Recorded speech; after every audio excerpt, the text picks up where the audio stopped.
Guys எல்லாருக்கும் வணக்கம் guys. இந்த வீடியோவில் நம்ம என்ன பார்க்க போகிறோன்னா, இந்த உலகக்கோப்பையில் யுஏஇ அணி எதிரான இந்திய அணி முதல் வெற்றிக்கு இதுதாங்க காரணம், இவர் தாங்க காரணம். கண்டிப்பாக இந்தியாவுக்கு உயிர் பயத்தை காமிச்சிட்டாங்க. இருந்தாலும் இந்திய அணியை பார்த்தா மற்ற அணிகள்லாம் பயப்படுறாங்க. இந்த T20 உலகக்கோப்பை இந்திய அணி வெற்றி பெறத்துக்கு நிறைய வாய்ப்பு இருக்குங்க அப்படின்னு சொல்லிட்டு நேற்று இந்திய அணி பார்த்தீங்கன்னா யுஏஇ அணி எதிரான 29 ரன் வித்தியாசத்தில் முதல் போட்டி வெற்றி பெற்றிருக்காங்க. வெற்றிக்கு பிறகு முன்னாள் ஆஸ்திரேலியா அணியோட கேப்டன் ரிக்கி பாண்டிங் பார்த்தீங்கன்னா ஓப்பனாக பத்திரிகையாளர் சந்திப்பில் இந்திய அணி வெற்றி குறித்து பேசியிருக்காரு. அவர் என்ன பேசினார், ஏது பேசினார் சொல்லிட்டு வீடியோவில் டீட்டெயில்டாக பார்க்கலாம். அதுக்கு முன்னே நீங்கள் நம்ம சேனலுக்கு புதுசாக வந்திருந்தீங்கன்னா ஒரு சப்ஸ்கிரைப் மட்டும் பண்ணிட்டு வாங்க, வீடியோக்குள்ளே போகலாம். ஆமாங்க, ரிக்கி பாண்டிங் அவர் என்ன சொன்னார் கேட்டிங்கன்னா, நேற்று போட்டி இந்த மாதிரி இருக்குன்னு சொல்லிட்டு நான் கொஞ்சம் கூட எதிர்பார்க்கல.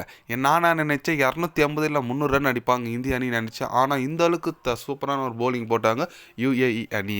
அது மட்டும் இல்லாமல் இந்திய அணியோட பேட்டிங் இந்த அளவுக்கு வீக்காக இருக்குமான்னு சொல்லிட்டு நான் இப்போ தான் பார்க்குறேன். சூரியகுமார் யாதவ் மட்டும் ஆடலன்னா நேற்று மேட்ச்சு காலி தான்.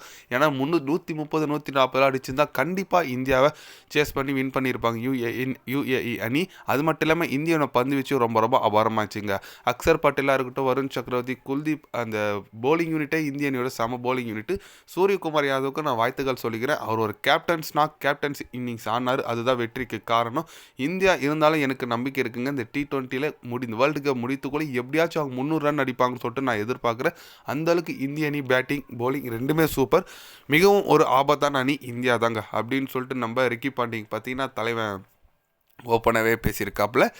ஓகே, அவர் சொல்கிறது 100க்கு 100 உண்மைங்க. இந்திய அணியோட பேட்டிங் லைனப் எல்லாம் ஓகே தான், ஆனால் வீக்னஸ் இந்த போட்டியில் காமிச்சு தான் சொன்னார். கரெக்டுங்க. அது எப்படி சொல்கிறதுனா, இந்திய அணி இந்த மாதிரி விளையாடுவாங்கன்னு சொல்லிட்டு எதிர்பார்க்கலங்க. ஏன்னா ஒரு 46க்கெல்லாம் 4 விக்கெட் விழுந்துச்சுங்க. அதுக்கப்புறம் ஏதோ அப்படி இப்படி சூரியகுமார் யாதவ் கொஞ்சம் அடிச்சு ஆடி 161 ரன் அடித்தாங்க.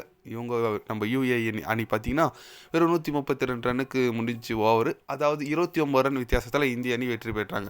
இந்த மாதிரி இருக்கும்போது யுஏஇ அணி இந்த அளவுக்கு ஒரு போலிங் பர்ஃபார்மன்ஸ் பேட்டிங் பர்ஃபார்மன்ஸ் கொடுப்பான்னு சொல்லிட்டு யாரும் எதிர்பார்த்துருக்க மாட்டாங்க. ஏன்னா ஒரு சின்ன டீம் இந்தியா கிட்ட போய் இப்படி விளையாடுவாங்கன்னு சொல்லிட்டு எதிர்பார்த்துருப்போம். ஆனால் தரமான சம்பவம் செஞ்சுட்டாங்க. இது ஒரு இந்திய அணிக்கு ஒரு பாடமாக எடுத்துக்கணுங்க. ஏன்னா சின்ன டீமாக இருந்தாலும் கொஞ்சம் எப்படி சொல்கிறது, கேர்லெஸ்ஸாக விளையாடக்கூடாது, கொஞ்சம் நல்லா விளையாடணும்னு சொல்லிட்டு இது ஒரு எடுத்துக்காட்டாக இருக்கும்.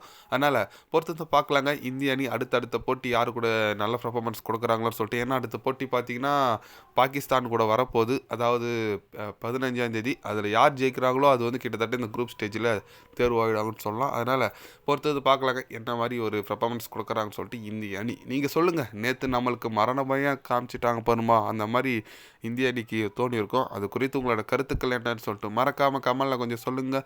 இது போன்ற ஸ்போர்ட்ஸ் நியூஸை தெரிஞ்சுக்கணுன்னா சேனலை சப்ஸ்கிரைப் லைக் ஒன்று பண்ணிக்கிங்க. கண்டிப்பாக day by day channel update வரும். மறக்காமல் சப்ஸ்கிரைப் மட்டும் கொஞ்சம் பண்ணி வச்சுக்குங்க. நன்றி, வணக்கம்.